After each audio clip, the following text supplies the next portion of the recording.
నమస్తే అందరికీ. ఈరోజు వీడియోలో హెల్తీగా కారప్పొడి ఎలా చేయాలో చూద్దాం. 50 గ్రాముల నువ్వులు తీసుకోవాలి, 1 స్పూన్ జీలకర్ర,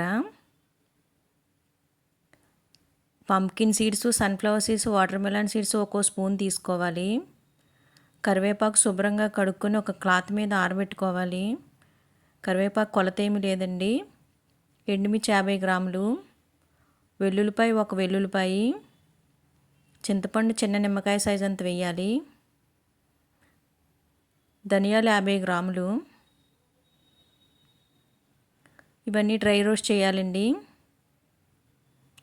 దోరగా వేపుకోవాలి. సిమ్లో పెట్టి వేయించండి. ఇవన్నీ ఒక దాంట్లో ఒక పళ్ళెంలోకి తీసేసుకోవాలి. ఎక్కువగా వేయితే టేస్ట్ మారిపోతుంది, దోరగానే వేయించాలి. ధనియాలు కూడా వేయించేసుకోవాలి. నట్స్లో అన్ని రకాల నట్స్ తీసుకోవచ్చండి. నా దగ్గర 3 రకాలే ఉన్నాయి. కొద్దిగా ఆయిల్ వేసుకొని కరివేపాకు కూడా వేయించేసుకోవాలి. చాలా హెల్తీగా ఉంటుందండి కారప్పొడి, చాలా బాగుంటుంది. వెల్లుల్లిపాయలు, ఎండుమిర్చి కొద్దిగా ఆయిల్ వేయాలండి, ఎంతో కాదు, కొద్దిగా వేయాలి. కరివేపాకుకి కొంచెం ఎండుమిర్చికి కొద్దిగా ఆయిల్ వేసి వేయించుకోవాలి. ఫస్ట్ నువ్వులు మిక్సీలో ఆడేసుకోవాలి. వేపుకున్న ఇంగ్రీడియంట్స్ అన్నీ తీసుకుని తగినంత సాల్ట్ వేసుకోవాలి. మిక్సీలో గ్రైండ్ చేసేయండి.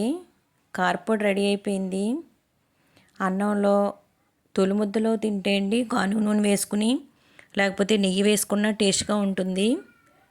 ఇడ్లీలో కూడా బాగుంటుంది. నేను వేడివేడి అన్నంలో కొంచెం గానుగ నూనె వేసుకుని తిన్నానండి, ఆ టేస్ట్ బాగుంటుంది. రోజు డైలీ తొలి ముద్ద నేను కారప్పొడితోనే తింటాను. ఇలా అవిసె గింజలతో కూడా కారప్పొడి చేసుకోవచ్చు, చాలా టేస్ట్ బాగుంటుంది. బ్లడ్ తక్కువగా ఉన్న వాళ్ళు అవిసె గింజల కారప్పొడి చేసుకోవాలండి. డ్రై నట్స్ ప్లేస్లో అవిసె గింజలు వేసుకోవడమే పూర్తిగా. ఒకసారి ట్రై చేయండి. Thank you for watching.